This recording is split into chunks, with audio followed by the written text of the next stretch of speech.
Welcome, Sagittarius. This is your week ahead tarot card reading by Born Without Boundaries Tarot. It's a message for Sagittarius, Sun, Moon, and Rising sign. But this is an energy reading, so if for some reason you're not a Sagittarius and it popped up in your feed, this message is for you.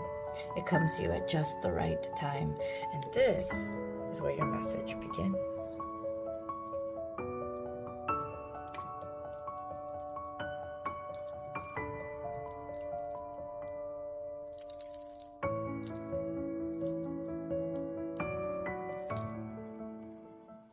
What is stressing you out? Because the Nine of Swords is the I am stressed out card. You know, a lot of times it's associated with sickness, illness, sadness, worry, concern. Like, so if you look at the cards, it's swords, and swords represent your thoughts, and it's all these swords just running through your head, like something is worrying you. So there's some stress here, and I actually really love that this is the first card out, because we can find some solutions to what's going on, solutions to what's stressing you out. We're going to dig deeper into the answers. It is holiday season, and Mercury has just come out of retrograde. If you're watching this years after I've uploaded it, I'm filming this on December 16th, 2024. So think about what you guys were doing around that time if you're watching this way after. If you're watching this, right after I post it or a couple days after I post it. Yeah, Mercury came out of retrograde on December 15th, I believe. We just finished up a Gemini full moon, which means there was a lot of stuff that had to come out. And honestly, this is the only full moon where I really love the idea of exes texting you, or somebody that you haven't heard from in a long time texting you, because the moon was in Gemini and Mercury was in retrograde, and Mercury rules Gemini, and the moon was loosely conjunct to Jupiter, which expands us and grows us. There's an energy of no, things had to be said, things had to come out. Words had to be exchanged for truth to be revealed and for truth to set you free. So this was that perfect purging time. There could be some stress, however, because we are in holiday season and there's a lot of memories, and there can be a lot of heartbreak for people that we can't be with, for one reason or another.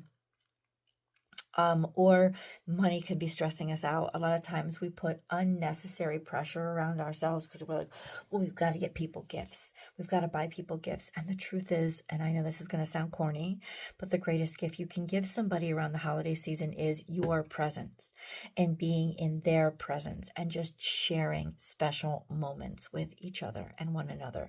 This is really important for us to have between each other around the holidays.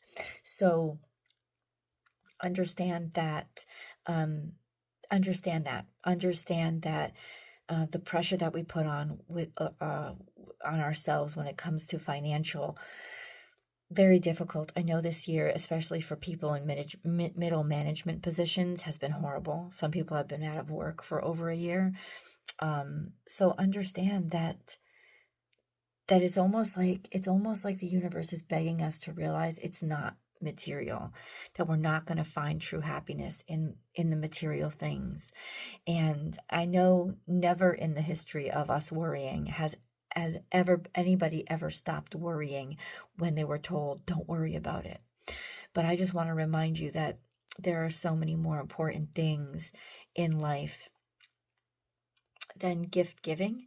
And I also want to remind you that whatever is breaking your heart, whatever is hurting you, whatever is worrying you, that connection is the answer for all of it. Being connected to and being surrounded by people who really love you and being in their presence and sharing good times with them. Connection is the answer. It is the beginning. It is the starting point of healing. So Sagittarius, let's get deeper into this reading. Not only to clarify Okay, what is Sagittarius worried about? But what can we do about it, God? Let's offer suggestions for healing. Remember, guys, that as I divide the deck, there are going to be cards that fall out. Good, let them fall out. That's part of the message. If you're looking for personal readings, I do provide those, but only for the next week. I'm going to take the rest of the holiday season off personal readings, so get them while they're hot. Like, schedule them this week so that you can actually grab them and have them before, especially the Christmas and New Year's holiday hits, because everything gets a little crazier at that point. But my website is the only place you can book a personal reading with me, so please check out www.bornwithoutboundariestarot.com. You can book and schedule there at your earliest convenience. And if you haven't, welcome, guys, to the channel. God bless you for finding my videos and playing them, and I hope you enjoy them. Please remember to subscribe to the channel and then ring that notification bell and select all notifications so that you can get notified when I go live. Yes, you can get notified when I go live, because all notifications is the only way that you know when I go live. Okay, so we need to know why Sagittarius is hurting so much. We also need to understand and know what to do about it. Please, God, guide us.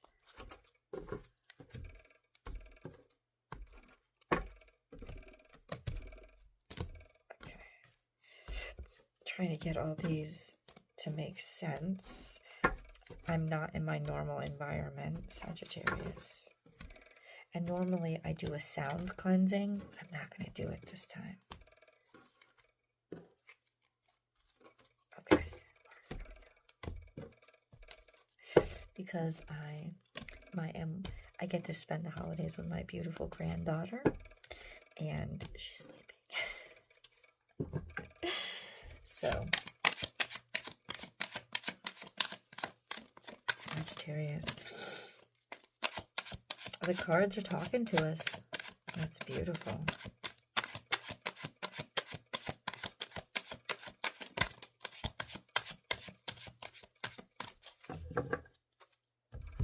There's lots to come out, so this clearly is a more complex situation.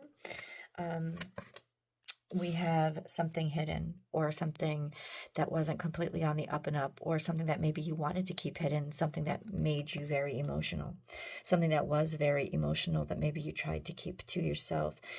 Piscean energy, this is the moon card, so it deals with emotion. It deals with feelings that you usually try to suppress, not necessarily repress, but suppress, like just hold to yourself. This could also be delusional. Usually for me, that's when it's in reverse, but definitely something that wasn't clear, that was mysterious, that was nebulous, that was enigmatic, that didn't, it wasn't clear. Something wasn't clear. And then we had, so it wasn't clear why somebody left. You weren't really sure why it happened, or it hit you by surprise. So that's what's bothering you. That's what's stressing you out. This isn't a money situation, or though maybe it is if it's like leaving a job, or a job firing you. But it's something that happened without warning, and it's something that happened, it took you by surprise. And to this day, what's stressing you out, this is the foundation of the needles in your brain, is you don't understand it. You cannot understand it. And let me shed this light and share this wisdom with you. I recently heard it. When you keep asking why, it's not actually because you don't know why. It's because you can't accept the answer that you already have. And so you stay in this loop of disbelief, when in reality, it's just because you don't want to believe it. So it's not that you don't have the answer, or you don't have access to getting the answer. It's that you don't want to accept the answer. But somebody important to you left you suddenly. Or it could be an opportunity left you suddenly, or was taken from you suddenly. And so you don't understand why it happened. But the truth is this, Sagittarius, you do understand. And that's why I want to tell you this, to relieve this energy inside of you, to relieve this energy, is the way to stop thinking about it is radical acceptance that you absolutely do understand why it happened. And even if you don't want to believe it and it makes you sick to believe it, believe it. Believe it, because that's the answer. And the reason why you're stressed, and the reason why you're scared, and the reason why you're up at night, and the reason why maybe even you're getting sick over this is because it's like you want to not believe it. And that's the problem. You want to not believe it. You want to. You're struggling with it. You're fighting with it. And here's the thing. The actual pain would be a lot easier to deal with. It's prolonged. The suffering is more intense because you're fighting with the acceptance. So once you accept, it doesn't mean that the pain is going to go away. It means that you're going to get to the real pain. And then you can heal. But right now, it's almost like this denial of what actually happened, or not wanting to believe it. 1111, that is keeping you in the state of excessive pain. Whereas the truth is, the acceptance of it will help you settle into just the normal pain, the pain that is associated with losing something that mattered to us. So yeah, somebody stole something from you. Somebody took it. It was taken quickly. It was taken behind your back. It was, and this is a little bit in the future, so maybe you're worried about something. Maybe you're worried about losing something, or feeling like, I'm worried about it. Maybe I should have walked away. Maybe some of you are worried, saying, I should have walked away first. I should have walked away a while ago, or that I still feel depleted somehow. And this is your thoughts. Your thoughts are actually stealing your happiness from you. Because I don't think that you had as much control over this situation with the Moon card. I don't think you had any control over this situation. I think it was always going to be a mystery to you. And then we have this. So this stress is what it's saying, is it's stealing golden opportunities. It's stealing your magic. It's stealing your thunder. It's stealing your capacities. It's stealing your capabilities. It's stealing it from you. All those thoughts and all that stress over what you really could never have controlled. Never. And I know that makes some of you feel worse. Here's the thing. That's pride. If you allow yourself to accept that I can't control it, I can't control everything, I couldn't have done anything about it. And so maybe that's, some of you are thinking, maybe I could have helped, maybe I could have stopped something, maybe I could have prevented it. You absolutely could not have. And what that's doing is helping you, it's enabling low self-esteem. It's disabling how really great you are at so many things, and how capable you are at so many things, because it's putting you in a state of constant self-doubt of your own skills and talents, because you couldn't prevent a situation. If I can't prevent a situation, then I'm an idiot, or I'm an asshole, or it's like you're degrading your true skills and talents by sitting in this state of disbelief. You don't have control over everything. You don't. In fact, the only thing you always have control over is your reaction to something. And your reaction to whatever this was, so it must have been pretty traumatic or pretty difficult for you. Your reaction to this has been to deny it, to not accept it. And what that's doing is keeping you in a state of fighting with yourself, and degrading your true capacities. Because look at this. There's really beautiful energy here of maybe there's new opportunities that you could create for yourself. There's opportunities that you would have. I mean, you absolutely have this beautiful magic and this beautiful capacity to do wonderful things in your life. There's a lot of value here, but ultimately this has been degrading it and disabling your capabilities. And maybe you wanted, some of you might want to disable your capabilities because you want to torment yourself because you hate that you lost something so important to you. A lot of times, especially if this is grief that you're experiencing, what we do is we hold on to the pain that was caused by the loss because that was the last real experience we'll ever have with that person or situation. And so our holding on to the pain is actually our attempt to hold on to our reality with them, which is absolutely over. It's over. 8 of Cups, somebody left. Something was finished. Something ran its course. But ultimately, I don't think you wanted to accept that. And for a lot of reasons, on a lot of different levels, and there's no judgment here. I get it. But what this reading is about is how much this grief is actually stealing your full ability to be happy. Because remember, if we're grieving somebody, it's like we don't have to stop loving them because they're not a part of our life anymore. We can keep loving, and that love maintains a beautiful connectivity to whatever part of them still lives and is capable of loving us.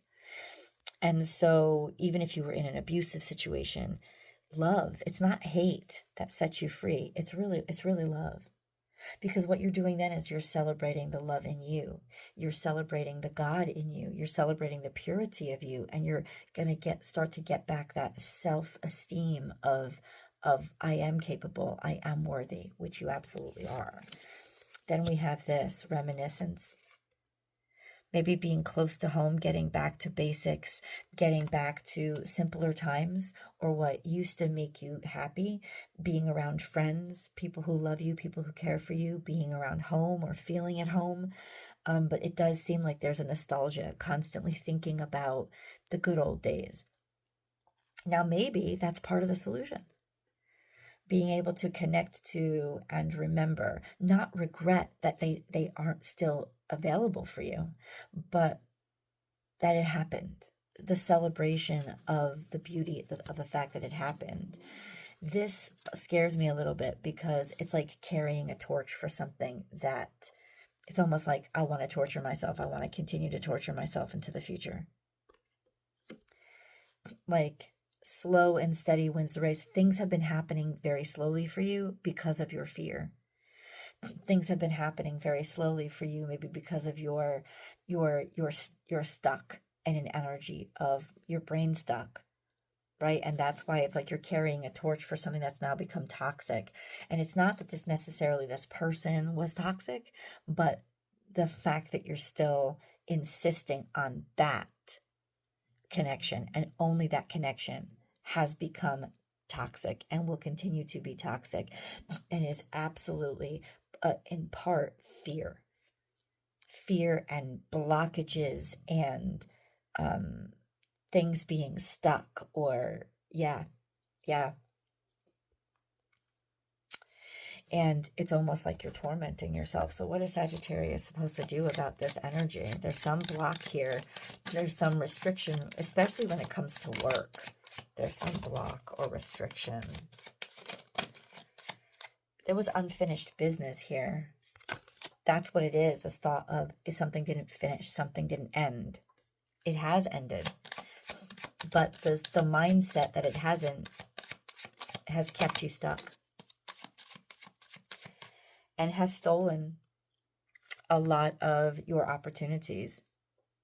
It's whatever this is a denial of future by holding on to this last thing you thought was precious when there are so many other things out there that could be precious, that could happen. Now, if this is about job or money, this is about the restriction of opportunity. This is about there's no opportunities out there. And that's what's causing you so much stress. Here's the truth.